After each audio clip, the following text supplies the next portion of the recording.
Good evening, everyone. I'm Joe Abadi, and you're watching Vintage Motocross Q&A. On tonight's show, we're going to be taking a look at a 1973 Husqvarna 450 Desert Master in the What's It Worth segment. I'm also very excited to have Terry Knutson send us in a 1976 Suzuki RM370. We'll be taking a look at that in the Moto Showcase. We've got some wonderful announcements for you. We're going to be looking at questions and comments from people that have come in all week long, but right now, let's get down to the starting line. Last week, our guest was 13-time AMA National Champion Rodney Smith. Rodney spent about 45 minutes with us explaining all about his career, how it's taken him all over the world to over 40 countries. Rodney was an amazing guest, and I want to thank him for being here and talking to us, taking the time to tell us some really, really great stories. In fact, Rodney stayed for dinner afterward. We had a wonderful meal, and he continued to tell us some amazing stories about his very, very successful career. So while I want to thank Rodney Smith for being here last week, I also want to tell him that, Rodney, we're going to need you back here in the future to have more conversations and hear more about your amazing career. Thanks again, Rodney. Let's get right to Why Not Try This? Our friend who watches the show, his name is Fritz Gunther. He's not only a Mako enthusiast, he's a heck of a fisherman too. Fritz sent in this picture telling us about something that he uses. He says that, try these little things called drive screws. I found these at an aircraft spruce and specialty shop. They come in a selection of sizes, and other than the CAD plating, they look very original. Here's what they look like. They're called drive screws because they don't have a screw head on them. It's not like a cheese head or a Phillips head. As you tap them in, they drive themselves right into the metal. And right here, you can see where Fritz has put one on one of his Makos. It looks exceptionally authentic. So when you take off those ID plates to either powder coat or paint your bike, you want to be able to put them back on and have it look authentic. These drive screws are exactly what you want to use. Fritz Gunther, Dankeschön. Thank you, Fritz. I'm glad you're watching, and thank you for the tip. In the Moto Showcase tonight, I've been asking people for weeks to send in pictures of their bikes, things that they've restored or their race bikes, things that are interesting, and we'll showcase them here on the show. Terry Knutson was nice enough to send us his 1977 Suzuki RM370. This bike looks absolutely beautiful. Terry, hats off to you on the restoration you've done on this bike. I love the color of the black. It looks so authentic. The gloss on the frame also, not overdone, not too shiny, not too dull. The rims, the spokes, I'm liking everything I see about this bike. Especially the color of the black on this engine. It isn't quite flat. It isn't really a semi-gloss, but I think you nailed it here, Terry, with the color on the engine. Also, you've refinished all the hardware. Very, very important. That's one of the most important details on a restoration, in my opinion. And you've nailed it here with the bolts, the nuts, the spacers, the spokes. You've done a fantastic job on this bike, Terry. And Terry sent me an extensive list. Look at this. Look at this. OEM grips, the correct kill switch, the correct perches. I love everything about this bike. Terry sent me an extensive list of the things that he'd done on this bike. It's too long to even mention here of how many NOS parts he searched for, how he did his finishes. Everything about this bike I think is top notch, and the pictures speak for themselves. Terry, I want to thank you for sending in a picture, and I want to encourage anyone watching the show tonight that if you want to send in a picture of your bike, it doesn't have to be a show bike, it could be your favorite race bike. Send it in. We'd love to feature it on the Moto Showcase. Next up, here's the problem. This is a section of the show where people send in their questions. I do some research on them, and I try to give you some advice and some help on what you can do to solve your problem. First question tonight comes from Scott Christensen. I'm assembling an HL500 Profab with a Yamaha TT500 engine. The frame has American hardware. The motor has metric. What would you use for replacing the nuts and bolts to keep the bike authentic? Well, this is a picture of a bike, not the bike. The HL500 was a project that was put together by Torsten Holman and Sten Lundin, who are both Swedish world champions. The bike is a Yamaha. Obviously, it's Japanese. When these two guys got together with this bike, whether it was in Sweden or Japan, I would have to imagine that they were using metric hardware on the bike. Now, profab frames were made in Southern California.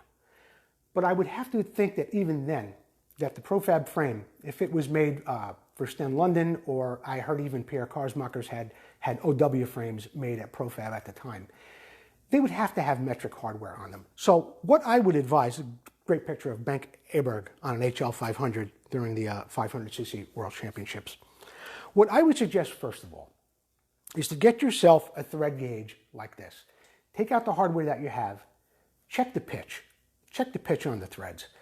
This thread gauge is going to tell you exactly what you have.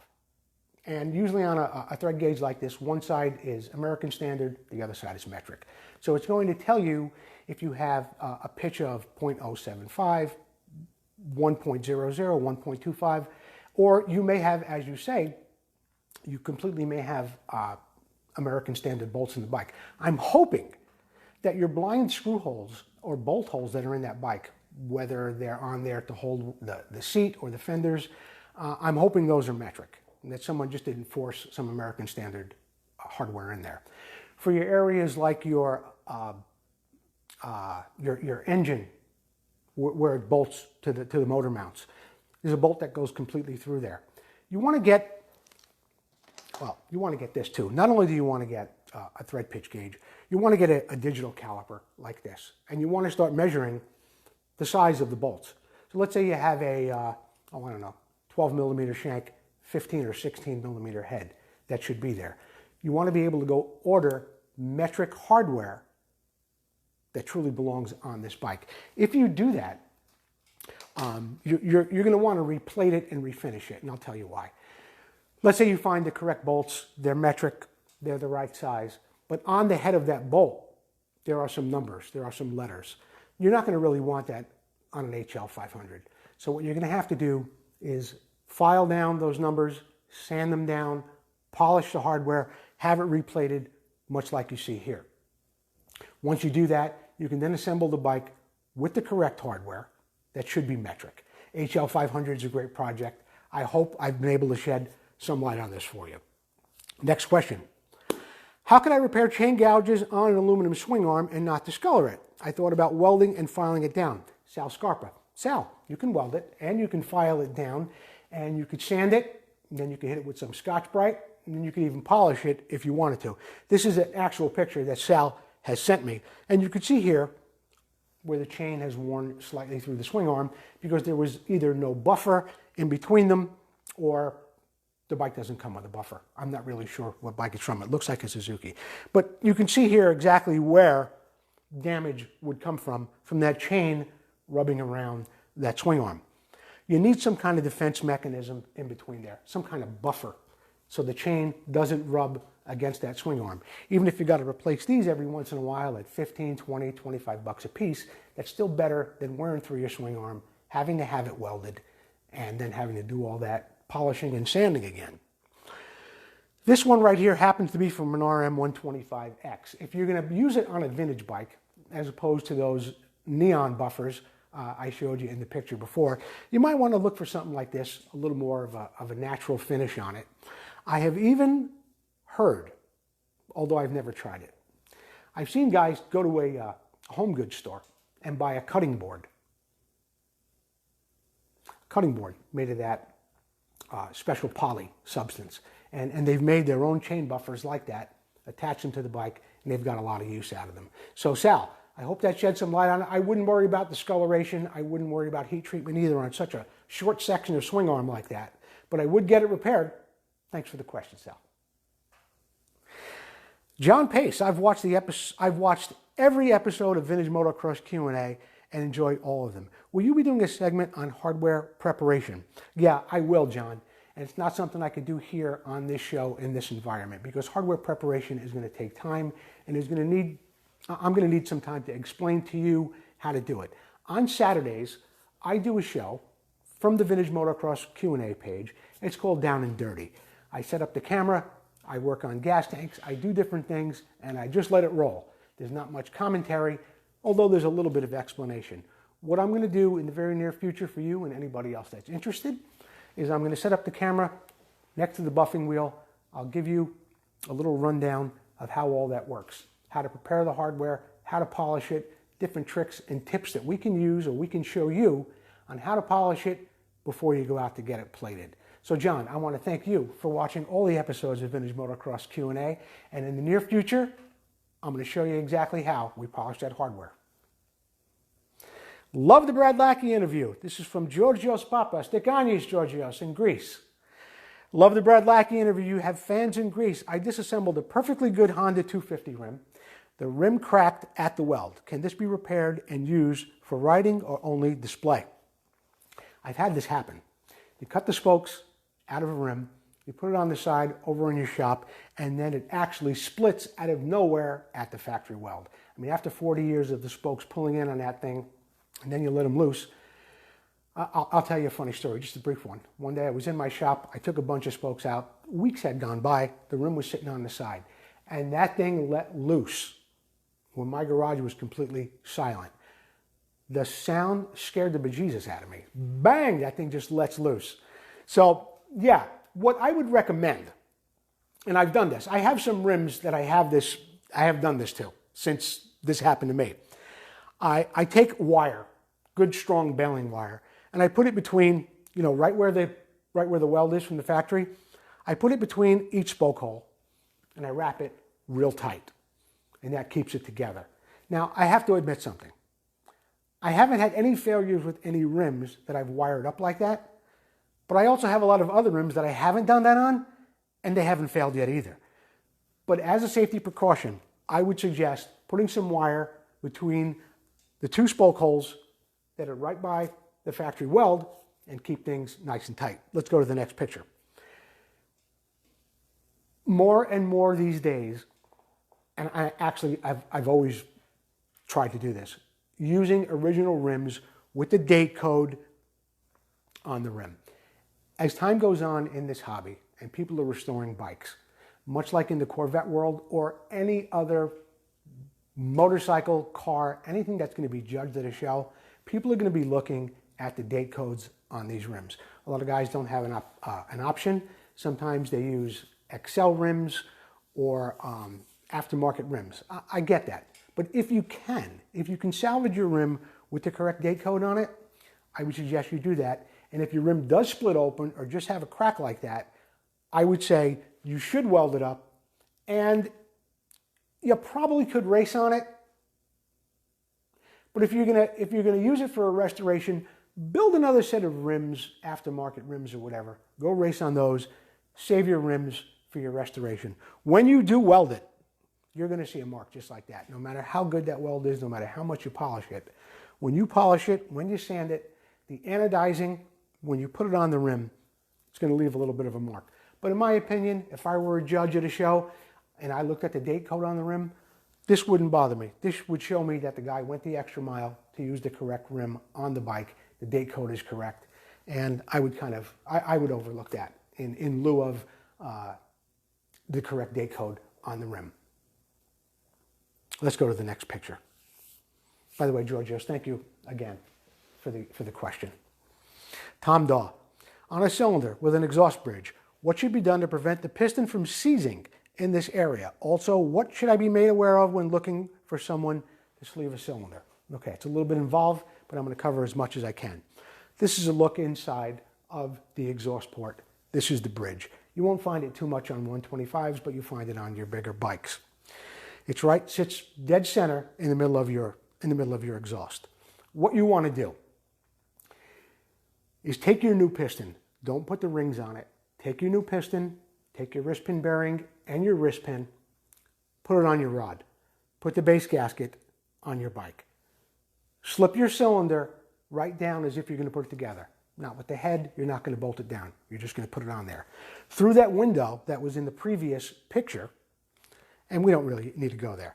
Through that window, through the exhaust port, you're going to mark, I think it's kind of self-explanatory, you're going to take a Sharpie or a pencil and you're going to put a mark on each side of where that bridge is. That's going to tell you where you're going to drill your holes. You want to secure that piston, you want to put 2 holes in there. Go to Wiseco.com to find out more about how to drill your piston and the size. Not every one is the same. Depends on the width of the exhaust bridge. It depends on the length of the piston. Your holes for lubrication may be in different locations in that piston, but that's the way you want to mark it, that's the way you want to drill it, and that's the way you want to prevent having a seizure problem between the piston and your exhaust bridge. Here's one nice and cleaned up. See what it looks like when it's done. When you don't do it the correct way, this is where you have a problem. The piston wasn't drilled.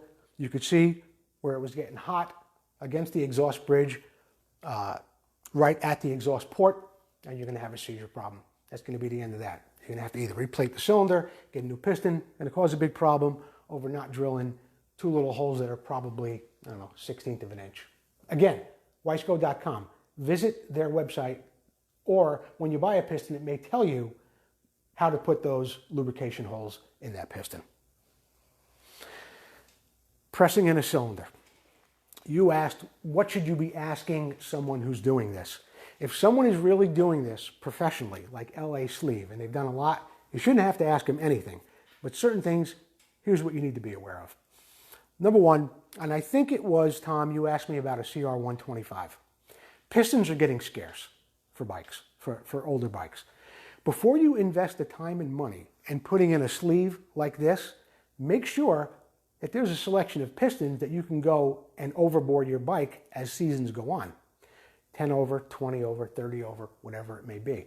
And here's the reason why I'm going to tell you why that's important. You can go through the trouble of buying a sleeve, having someone put it in, but then if you can't get overboard pistons, well, what good is it? You're going to be in a jackpot in the end. You might want to send that thing to either US Chrome or a company that does NiCad, does plating, and you may want to go with a cast iron ring in a plated surface instead of putting in a sleeve. Because to put in a sleeve, it's very involved.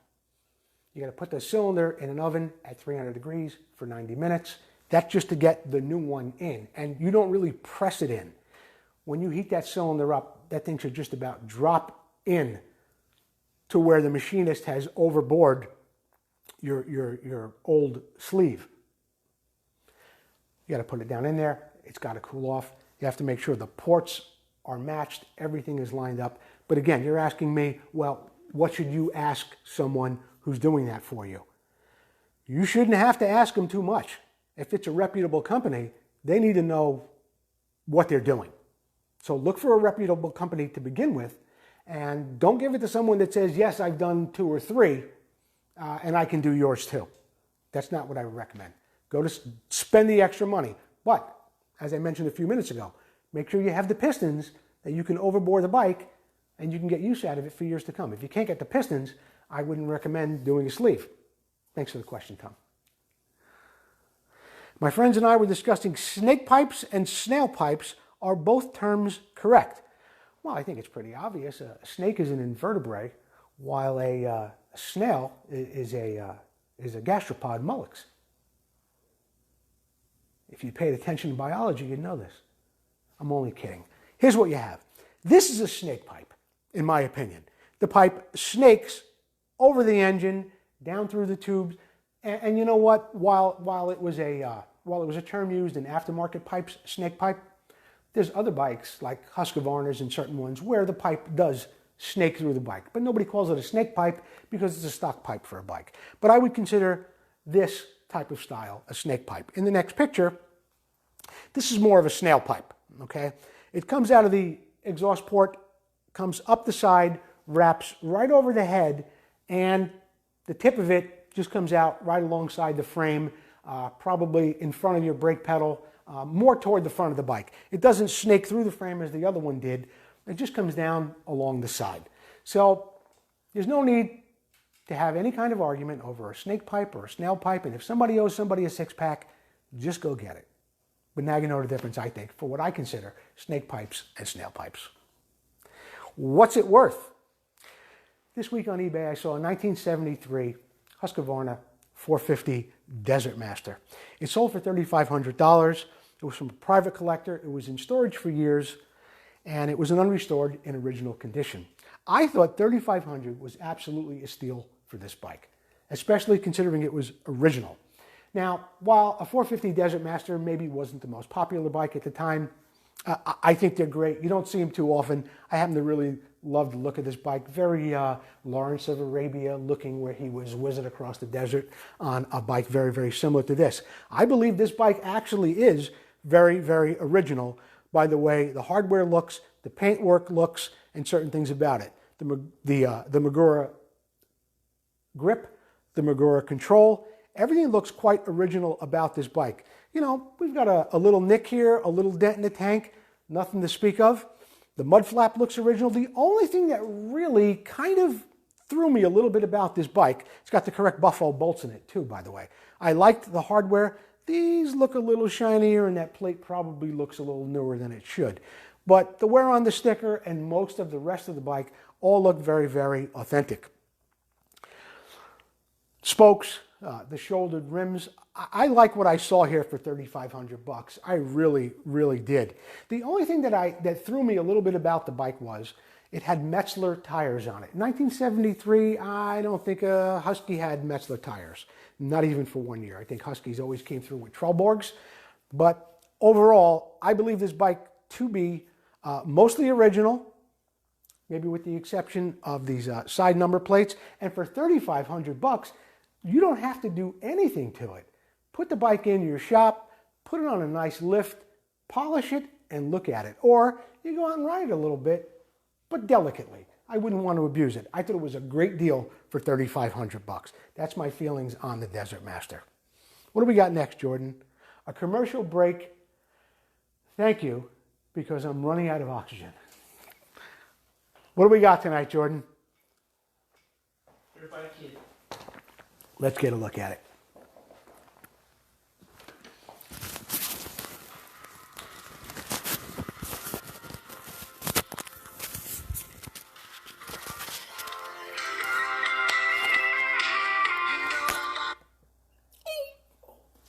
Sorry about that. Hold that. Just bear with us just a second. There we go. Good pump kit.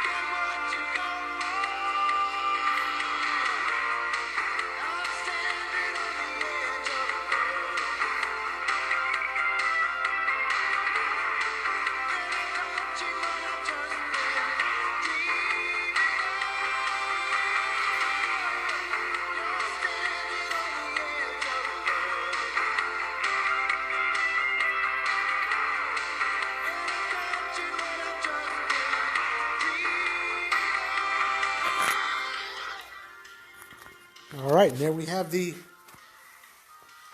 Dirt Bike Kid.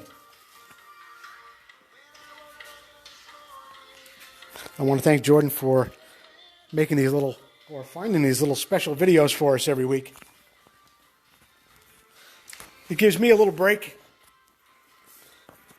and I think it adds a little something special to the show. In our viewers and vendors segment tonight, we've got my good friend, Brian Fettigan from MX Restorations in New York. Brian Fettigan is an absolute master at painting vintage motocross gas tanks.